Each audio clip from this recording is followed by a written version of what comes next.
It is a rainy, kind of a miserable day today.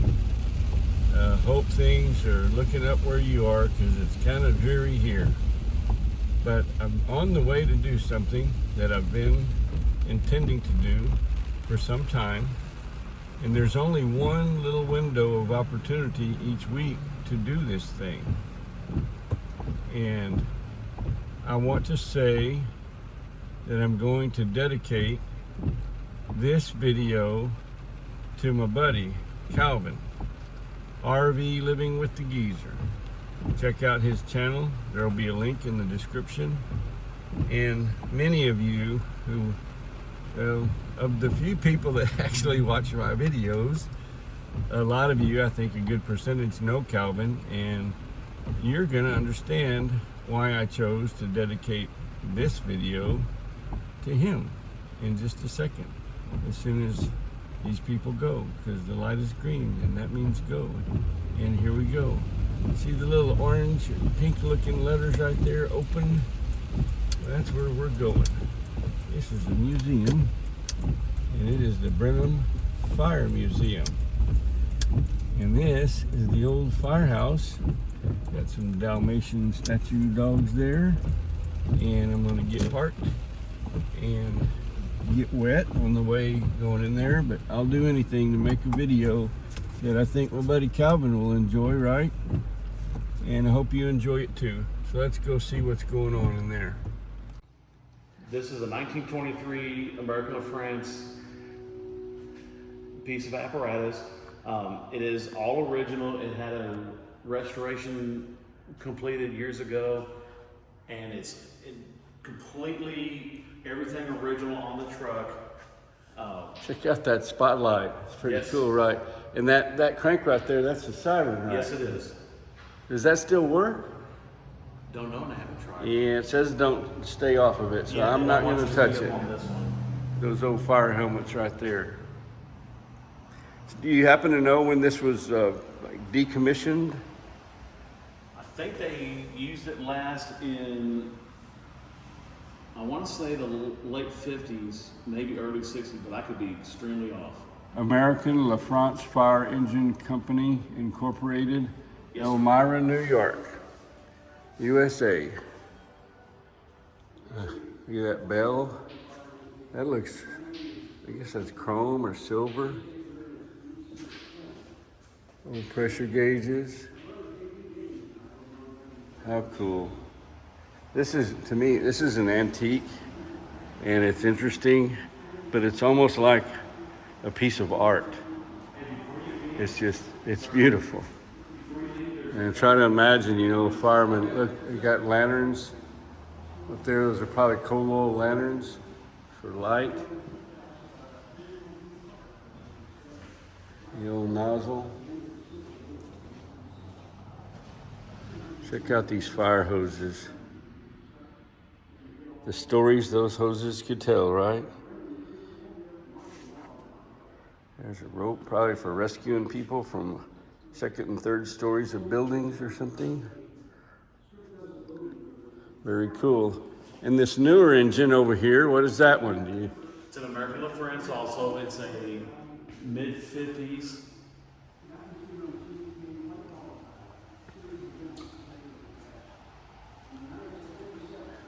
The 1920s named part of this truck is Samantha, and this one is the Invader. That was the names for the two trucks. Oh, let's go back to this 1923 one. Look at that engine. Any idea what that engine is? It's here, so. Now I can see them. There are two plugs per cylinder, 6 cylinders. Sorry to skip around from the 50s model to back to the 20s, but imagine this, there was a whole nother side to this one, and I didn't even think about it. So. That's what I was saying, this is like a piece of artwork in addition to being an antique. And I'm sure it was a workhorse in its day. And let's go back to the 50s model. Look at that. I wonder if that's why they call it a hook and ladder. like they would say the hook and ladder company. I never thought about the hook part. Well, the hook part sometimes is that, because they do have hooks in the ladders. And then some ladders do also have hooks on them for when they're up on the roof. I think it's interesting that this fire truck doesn't have an enclosed cab. Actually, that old one didn't either. A lot of them didn't start having, at least, you know, on an average, didn't start having enclosed cabs till the 1960s. That had to have been tough when it was like freezing cold and pouring rain or sleet or something, and you got to go fight a fire in a convertible fire truck. But that's what it was, and the brave men did it.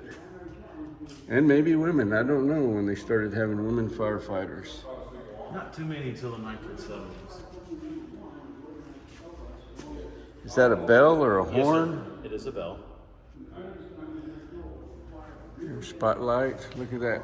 That's a combination siren and emergency light, it looks like. Or maybe just a light. No, it's both. Both. That's what I thought it might be. BFD, the Brenham Fire Department, which I believe was originally called the Brenham Fire Brigade. Yes. And the Brenham Fire Brigade was formed. It was sort of an undercover military organization, and the citizens of Brenham were not, the men were not, if they had fought for the Confederacy in the Civil War, the town was under martial law, and they were not allowed to carry firearms, and they were denied a lot more of their civil rights. And there had been some dust-ups with Union soldiers, and some of the Union soldiers had assaulted some of the ladies around Brenham. It got pretty bad, and there was a conflict at some kind of a dance or something, I think. And a couple of Union soldiers got wounded, and other ones came sort of to their rescue, and they started burning Brenham, and burned, I think, a few block area. And there were actually 2 times that they set fire to Brenham. And that's what that video is explaining. Oh. It's about a 10-minute loop, and it does explain a lot of what you just went over. We'll get into more of that. So anyway, they formed the fire brigade, and they could fight fires, and they did, but they did it because there was a law that a firefighter could have a firearm. So they kind of superseded the martial law rule that they couldn't have one. The leadership of the Union soldiers here didn't agree with that, but it was what it was. And from what I understand, it was if there's 1 bell, bring your bucket, and if it's 2 bells, bring your rifle or bring your gun. It says something about that. I don't remember exactly how it was said, but yes. There's some old memorabilia, I guess, from firehouses past. Here we go, step into the past. Brenham's first fire company was formed to fight fires and also to defend citizens from federal troops. Brenham is the only Texas city known to build public cisterns for firefighting. Brenham's Silsbee steam fire engine is the only one in Texas today. The Washington County Fair, the oldest in Texas, was founded by the Brenham Fire Department.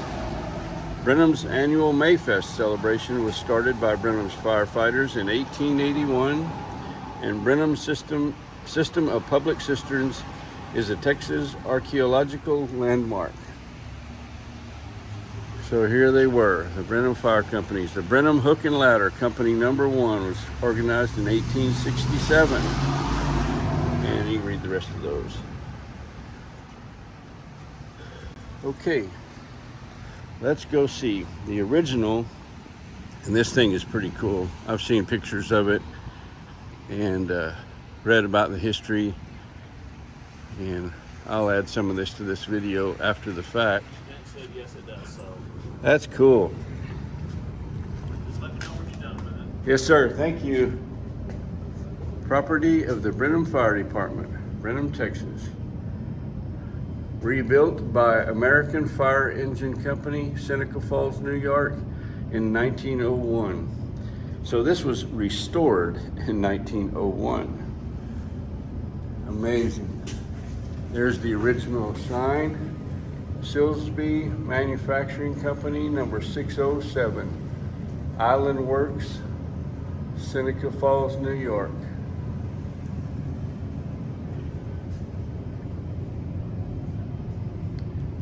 So I guess I'm not sure how this works. I'm gonna have to try to figure it out or look it up after the fact. Mechanics, engine number 1, engine company, Brenham, Texas. Very cool. Has patents. Oh my gosh. Can you imagine going to fight a fire and this is what you Seneca Falls, New York, 1875. there's no firefighter. I'm looking at the machine. To have these kind of bearings at that time, wow. And you had fire insurance, but there were lots of fire insurance companies, and you had to belong to the one that where your house is on fire. In other words, Oh, they I wouldn't see. touch you unless you had your insurance. Ah, with that if fire you wanted help when your house caught on fire, you better pay your insurance premium. Exactly. And I did not know that. In the bed and breakfast where we're staying, she had a thing on her window that if her house caught on fire. she Oh, could really? prove that this fire company she was insured by. Fascinating. Yeah. So this didn't carry water to fight fires, right? This is a boiler. Oh, is it? That's the driving pump. To drive the pump. Oh, a steam driven pump. Right. So they would hook up The water was to a like- water connection. Right here, looks like here. Yeah. So the intent of this was to be able to pump the water at high pressure and put out fires, and the pump was steam driven. So I wonder what the fuel for the steam was. It had to have been in this, maybe in this tank here. There was a firebox. This is talking about a firebox. Maybe that's at the bottom. You know what? That Are we might guessing right? Not sure. might be a good idea to actually read the stuff on the wall that would explain it. Oh, here's a great.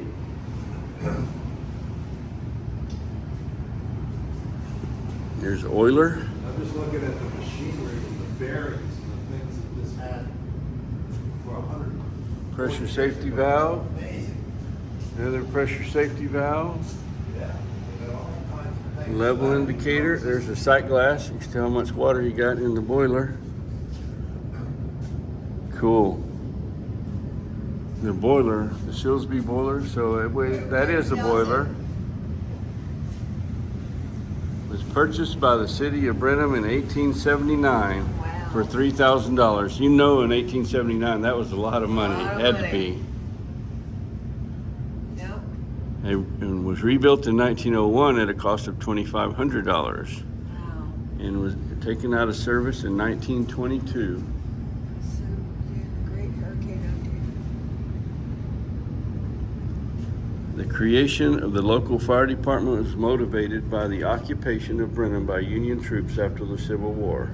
Clashes between federal troops and local citizens resulted not only in physical conflict, but in many serious fires, culminating in 2 large fires in 1866 that destroyed a major section of the town's central business district. The Southern Banner newspaper and an entire block west of the courthouse were burned down. Yeah, because they were fighting. Yep.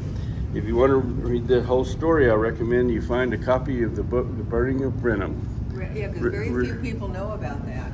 written by Sharon Brass. I just learned about that. Yep, and they were supposed to make a movie of it. From what I understand, the guy, and they had acquired properties and props and were well into getting into production, and the guy that was going to oversee the thing, and he had made like multi-million-dollar films before. He's big time. And they pulled him in on a project that's called The Chosen.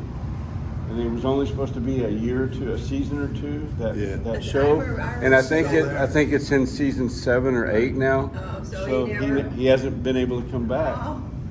And she said he's getting older, so it's questionable whether that movie's ever going to get made now. Oh, Yeah.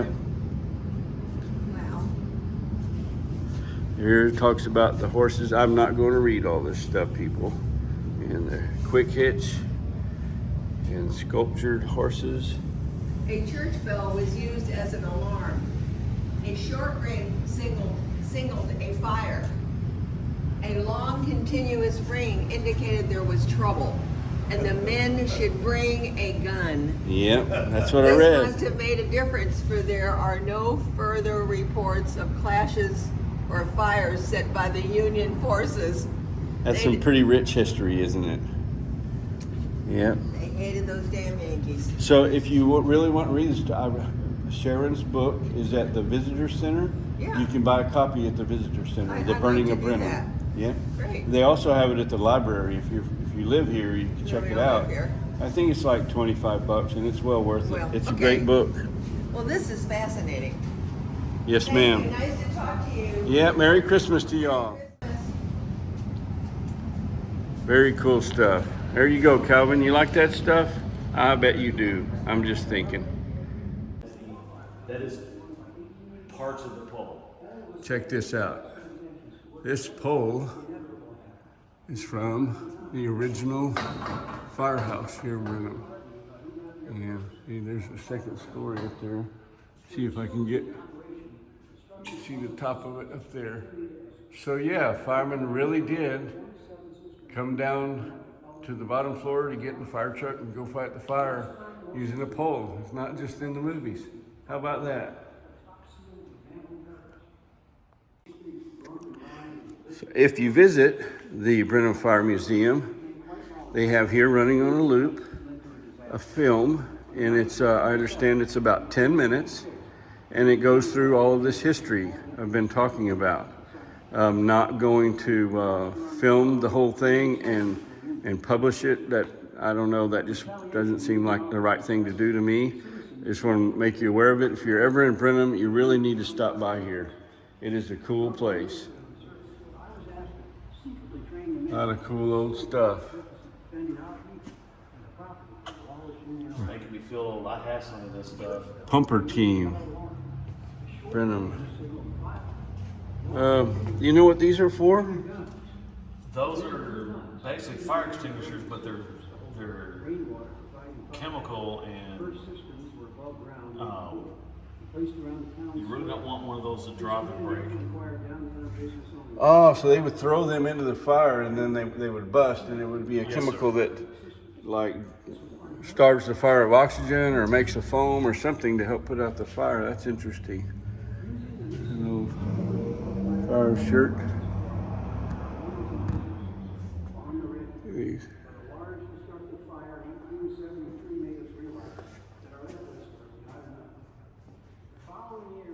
So on this wall is a list of every person who's been in the Brenham Fire Department since 1867. And I'm not sure what they'll do when they run out of room, because they're getting pretty close. I'll bet they add another wall.